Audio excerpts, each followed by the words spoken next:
लगेचच देऊन टाकली, नाही का? मग नरेंद्र मोदीजी असे कोणते निर्णय घेऊ शकतात का? आज विचार केला आणि उद्या घेतला, नाही घेऊ शकत. त्यांना 10 वेळा विचार करावा लागतो.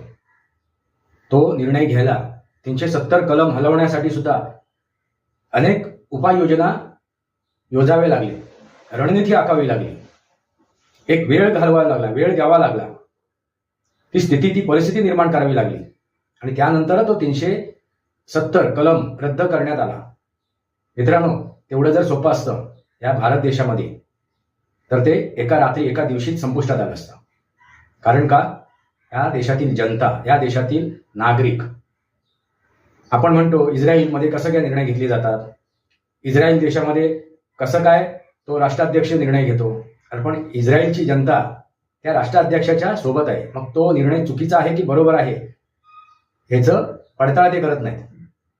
नाहीतर जे काय एअर स्ट्राईक झालं, सर्जिकल स्ट्राईक झालं, त्याच्यानंतर मिसाईल स्ट्राईक झालं, त्याच्यानंतर अनेक विरोधकांनी किंवा नागरिकांनी प्रश्न सुद्धा विचारले, त्याचे पुरावे द्या म्हणून. म्हणजे किती हास्यास्पद आहे की नाही हास्यास्पद? मग नरेंद्र मोदीजी कुठल्या दबावाखाली काम करत आहेत? विरोधकांच्या नाही, ही गोष्ट लक्षात घ्या.